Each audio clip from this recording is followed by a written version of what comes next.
কেউ অন্তত 200 গাছ বুনতে পারে। এই 200 গাছ 20 বছর পর বিক্রি করব, তাতে 200 গাছে কোটি টাকাও ছাড়াই যাবে। দর্শক, কথা বলছি দক্ষিণ হলদিয়া লৌহজং মুন্সিগঞ্জ থেকে। আজ হঠাৎ করেই নার্সারির ভিডিও করছি, আপনাদের সঙ্গে পরিচয় করে দিচ্ছি এই নার্সারির যে মালিক জনাব স্বপন ভাইয়ের সঙ্গে। স্বপন ভাই, আপনার এই নার্সারির নাম কি? আমি শুরু করতেছি মহান আল্লাহ পাকের ইচ্ছায়। আমার এই নার্সারির নাম অনিমা নার্সারি। এই নার্সারির বয়স কত? এই নার্সারি এটার বয়স চলতেছে 9 বছর।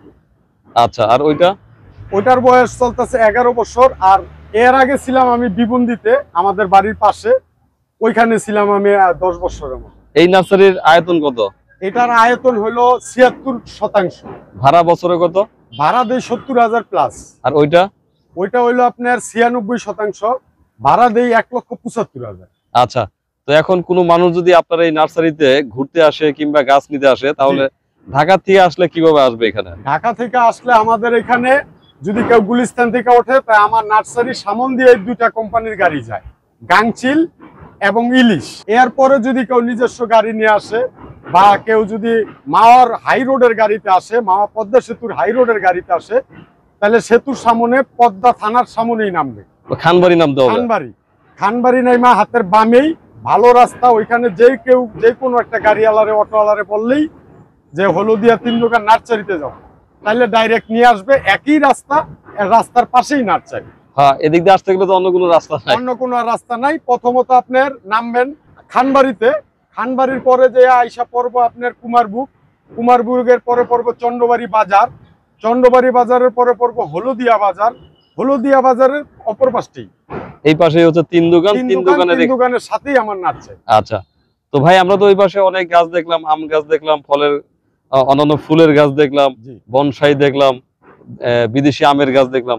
তো এই নার্সারিতে মূলত কি আছে আপনার এখানে? আমার এই নার্সারিতে হলো ফল এবং কাঠ।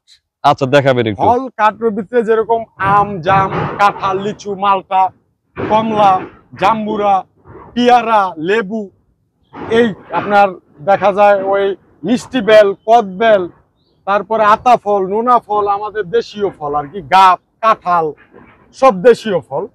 তার ভিতরে আম গাছ হলো বেশি। আমের ভিতরে যেরকম দেশি বিদেশি সব জাতি আমার এই বাগানটা হলো আম গাছই বেশি। আচ্ছা, তো ওইটার ভিতরে আপনি যেরকম মিয়াজাকি, চ্যাংমাই, কিং চাকাপাত, তারপরে আমাদের দেশির ভিতরে হাড়িভাঙ্গা, আমরুপালি, ভারিফোর, তারপরে এভরিথিং যা চান, মল্লিকা, বিভিন্ন আমের জাত। সব তো কেউ না বললে আর কি মুখস্থ যেরকম বলা কষ্ট। তো আপনি বলছিলেন যে মোটামুটি 56টা জাত আছে আমার কাছে, দেশি বিদেশি হইতে। একবারে আঠির গাছ হইতে, আচ্ছা, একবারে বীজের থেকে যেটা তৈরি ওইটার আমরা আঠির গাছ বলি। তো ওই আঠির গাছ যেরকম মাতৃগুণাগুণ চেঞ্জ হয়ে যায়, এই মাতৃগুণাগুণ চেঞ্জের কারণে আমি ওইটার একটা নাম দিছি, নাম হইলো কপালভোগ। মানে আমি বিভিন্ন জাতের আডি একখানে করছি, যদি কেউ আঠির গাছ নিতে ইচ্ছুক হয় তাহলে আমি তারে বইলা দেই কপালভোগ। কপালভোগের উদ্দেশ্য হলো ওইটা আমি একখানে অনেক জাত করছি, কিন্তু কোনো জাত বইলা দিতে পারতাছি না, যার জন্য কপালভোগ ফালাইছি। যার কপালে যেই জাত আছে ওইটাই হবে, ওইটাই সে ভোগ করবে। আর কলমের যত দেখতেছেন এগুলো সব কলমের, এদিকে ধরেন সব কলমের, চলেন সবই আমার কলমের গাছ। এগুলি আমি আপনার জাত বলে দিতে পারবো, যেরকম এই যে আমরুপালি, ন্যাংরা, তারপরে আছে আপনার হিমসাগর, গোপালভোগ, গোবিন্দভোগ, এরপরে হাড়িভাঙ্গা। আপনি হাড়িভাঙ্গা দেখতে চাইছিলেন ওই বাগানে, এই যে দেখেন হাড়িভাঙ্গা, এটা হাড়িভাঙ্গা, এরকম অনেক আছে হাড়িভাঙ্গা।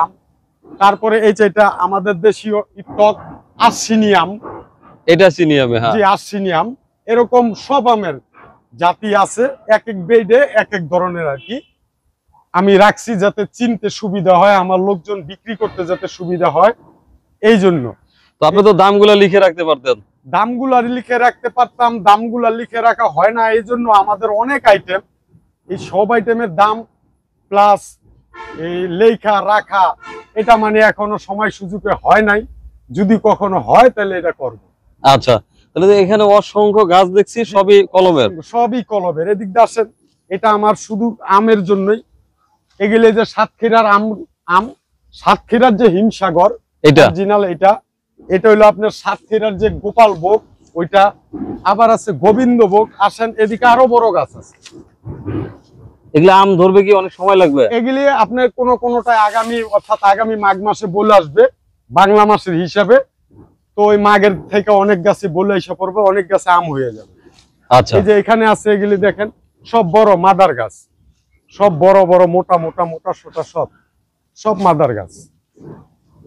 এগুলি হলো সব বাহিরের। এগুলি আবার এখানে আছে থাই কাসামিডা, তারপরে ভারী 4, এরপরে 4 কেজি, 5 কেজি, একাম 5 কেজি যেটা ওইটাও আছে। ওই 5 কেজি গাছ কোনটা? এই যে এটা একটা বাহিরের আম, এটার নাম হলো থাইজাম্বুরা। কোন দেশের এটা? এটার নাম থাইজাম্বুরা।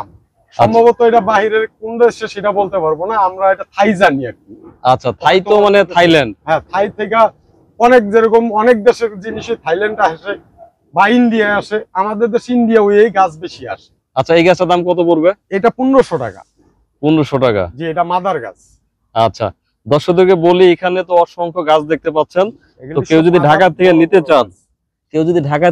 চান, গাছ। তাহলে আপনারা পদ্মা সেতু সংলগ্ন হলদিয়া বাজারের সাথে 3 দোকান, এখানে আসলে এবং ভাইয়ের ফোন নাম্বার থাকবে, ফোনে যোগাযোগ করে আসতে পারেন এবং নিজের পছন্দ অনুযায়ী গাছ নিতে পারেন। তো ভাই ফোন নাম্বার যদি একটু বলেন আবার।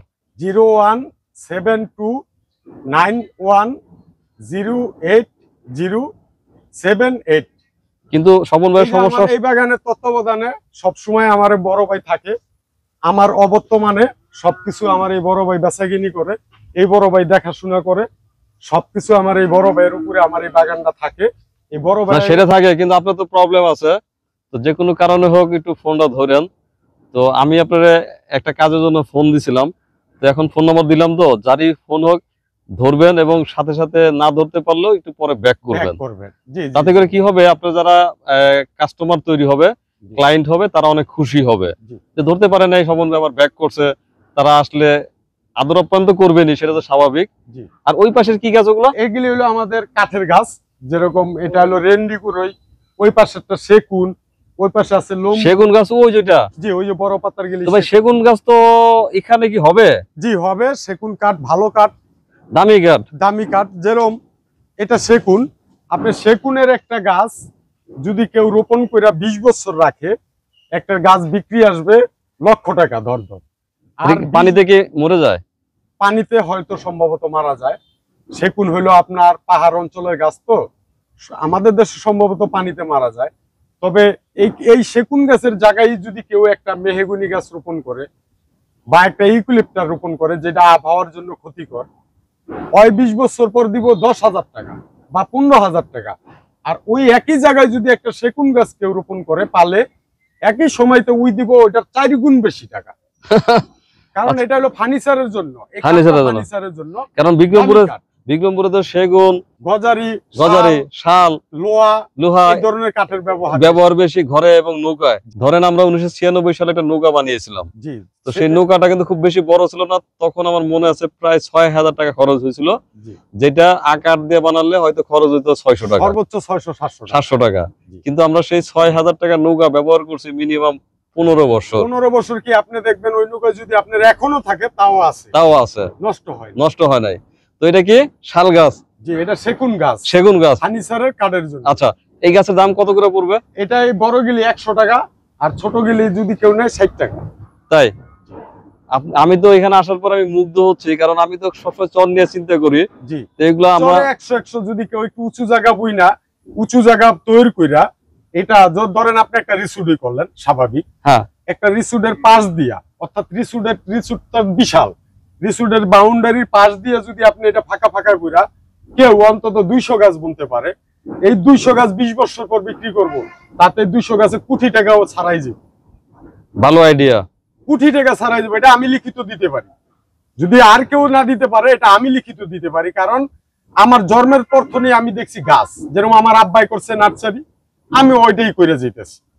তো এই অভিজ্ঞতা থেকে যাদেরকে 15-20 বছর আগে বিক্রি করছি, দেখা যায় তখন সেগুন কাঠের নিচে একটা অথবা 2টা, আর 20টা বা 50টা নিচে মেহগুনি গাছ।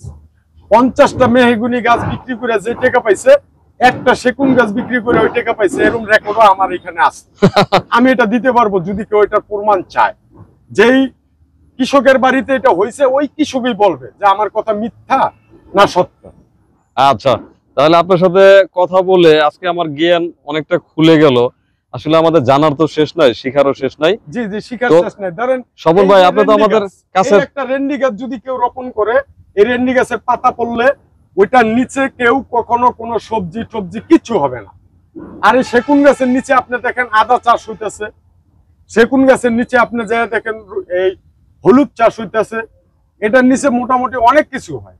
এটার পাতা বড়, এটা পুরো অনেকে লার্কির জন্য ব্যবহার করতে পারে, খুবই উপকার। অথচ এই একটা আপনি রেন্ডি গাছের থেকে ওই খুবই জায়গা কম নিব।